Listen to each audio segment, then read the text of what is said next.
Welcome everyone, Christine here with the discussion about Shadows of Change for Total War Warhammer 3, for which we have gotten a very brief gameplay look at the Changeling and his campaign.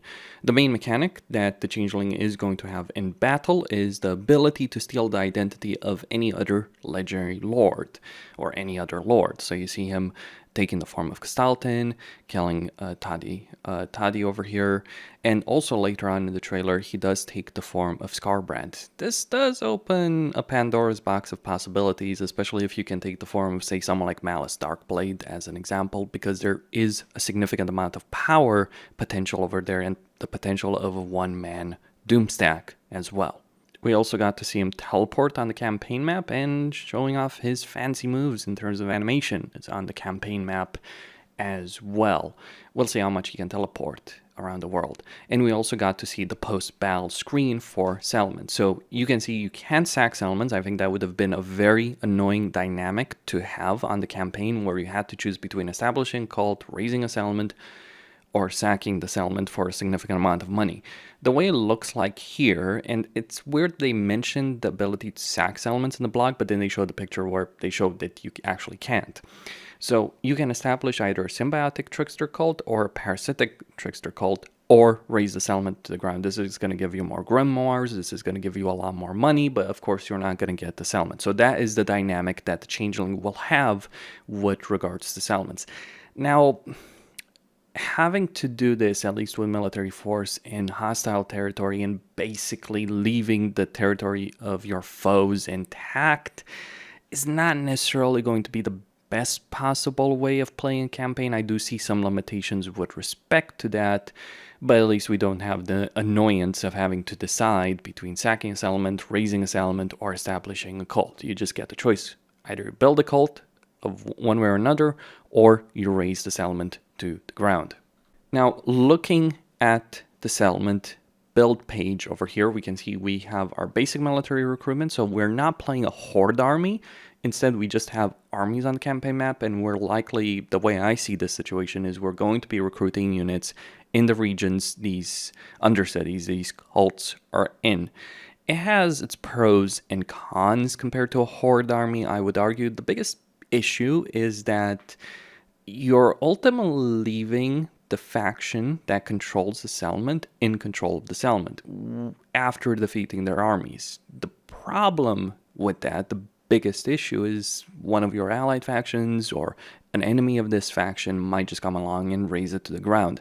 This is one of the issues that does affect Skaven undercities in particular and their potential on the campaign map.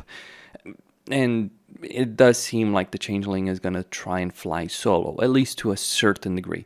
Though it's also quite likely that undercities or these cults could also be established in friendly territory. But again, you have the same issue where the settlements can be burned and razed to the ground and you lose everything that you invested in them. That's the major drawback of this kind of mechanic. Unless this does work differently than the way the Skaven settlements do work, or pirate coves work for the Vampire Coast. Now, looking at the structures, we can see that symbiotic benefits can, or symbiotic buildings will steal away some of the income from settlement, and they have lower discoverability. So like the Skaven undercities, you do have a discoverability metric. You only have 4 building slots. With Symbiotic, you have a better relationship and it's less likely to be discovered, but the benefits are not quite as big.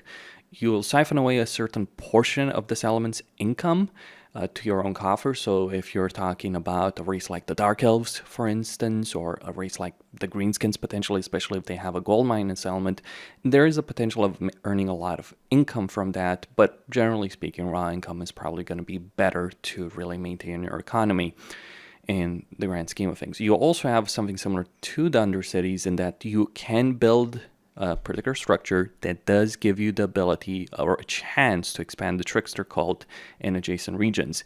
And I imagine early on in a campaign, this is something you're going to want to do a lot because it does have the potential of snowballing completely out of control. Maybe not on your first element, at least based on where we start in Realms of Chaos, but certainly something you're going to look to do. It's 2% chance on the Symbiotic building. It's 4% for the Parasitic building. We can see that in the trailer. Now, looking at the Parasitic side of things, there are various pros over here compared to the Symbiotic one. You do get various debuffs for the faction you're dealing with, and crucially, you can generate income, 150 income through the Raider's Bounty.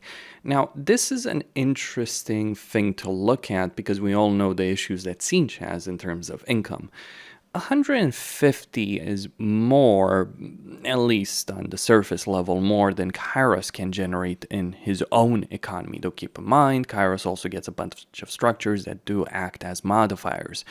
I didn't see such a modifier existing, but the baseline economic structure, at least for Parasitic, does give you more income than the baseline structure that Kairos has. We'll see if this means that Kairos might be getting an economic boost, because he absolutely does need one in order to compete with other factions. I'm also curious about the question of trade. I don't think it's necessarily going to be the case. I do think it's interesting that they're making this campaign, which is basically this campaign where you don't hold territory and instead hold these undercities, these paracoves, like these cults, right? It's something that's very appropriate for Tzeentch, but it's also something that would work very well for the Vampire Coast or even the Skaven as well. And Creative Assembly also showcased the map as well with the starting positions for the Changeling. Now, we can see in Realms of Chaos that nothing seems to have been changed over here. At least that's the way I'm reading this map, especially now with Kislev, which does need some terrain help, especially in Immortal Empires. But if we look at the Immortal Empires map over here with the starting position, you can see that what has changed for Kislev is just this portion right here in Troll County or country. So they have merged the Western Oblast with Troll Country in its own province. Now, whatever else they've done to Kislev, maybe they've given these provinces proper provincial capitals, which would be a significant benefit as opposed to just relying on the cities, or if they've kept Kislev the way it currently is, or kept the provinces how they are in the sense that they only have minor settlements. We don't know. For now, though, it just seems that the changes to the map are very minor with Kislev. Like, I can't really see any other change over here to the map. Maybe I'm just missing something, but it feels like, yeah, that's the only change they made. It is, I think, overall, in the grand scheme of things, a benefit, though Troll Country, Southern Oblast, Eastern Oblast could all benefit from having proper provincial capitals.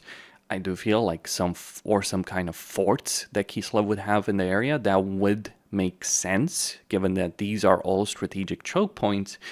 But I guess we'll see how Kislev is going to be handled over here. But if you're hoping for a map redesign of Kislev, I think, honestly, you should expect to be disappointed given what we see here. But just bear in mind, this is just a map for the Changeling starting position. We haven't seen anything of Kislev, or very, very little of Kislev, just in the initial trailer. And it does seem like they're holding their cards close to their chest, because we got a bunch of information about Cafe through that short story they published, and now we've gotten a bunch of information about the Changeling, but not much about Kislev. We'll see how that plays out. Costin here, signing out. Don't forget to subscribe, like, and enable notifications, and stay tuned for more.